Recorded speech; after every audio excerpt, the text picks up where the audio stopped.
کہ گدھا تو حرام ہے ہی نہیں اسلام میں. وہ الگ بات ہے, مجھے بھی پتا ہے کہ جس نے گدھا بیچا ہوگا اس نے حلال کر کے نہیں بیچا ہوگا, اس نے مرا ہوا کو گدھا اٹھا لیا ہوگا. What I'm saying is, اس بات کے اوپر کوئی نہیں بات کر رہا ہے, اعتراض کرتا کہ گدھا حرام ہے کہ حلال ہے. نہیں, گدھا حلال ہے. گھوڑا گدھا ہر سے حلال جانور ہے اسلام میں.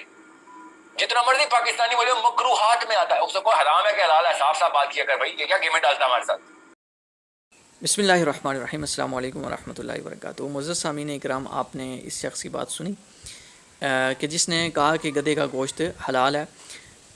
بچہ بچہ جانتا ہے کہ گدھے کا گوشت حرام ہے, اور اس شخص نے کیوں اس طرح کیا, اس کی وجہ میں آپ کو بتاتا ہوں. اس کی وجہ یہ تھی کہ پاکستان کے اندر گوشت کے حوالے سے, گدھے کے گوشت کے حوالے سے جو ہے وہ کچھ ریسٹورنٹ وغیرہ یا کچھ اداروں نے ان کے اوپر چھاپا مارا, ان کو پکڑ لیا.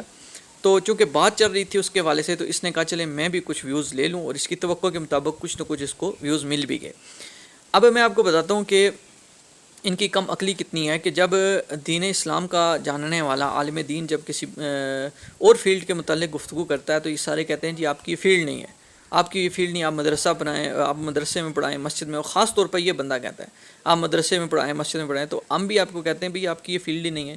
آپ کے دین اسلام کی تعلیمات کے ساتھ کیا تعلق ہے آپ کے, کہ آپ تو جانتے ہی نہیں ہیں کچھ چیز.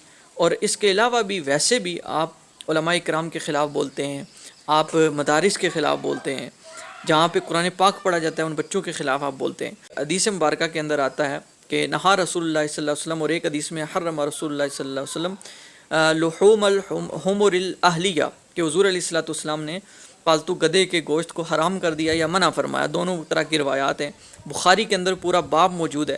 لیکن ان لوگوں کو یہ چیز نظر نہیں آتی, صرف ان لوگوں کو ویوز چاہیے ہوتے ہیں, اور وہ کچھ نہ کچھ ان کو جو ہے وہ مل جاتے ہیں.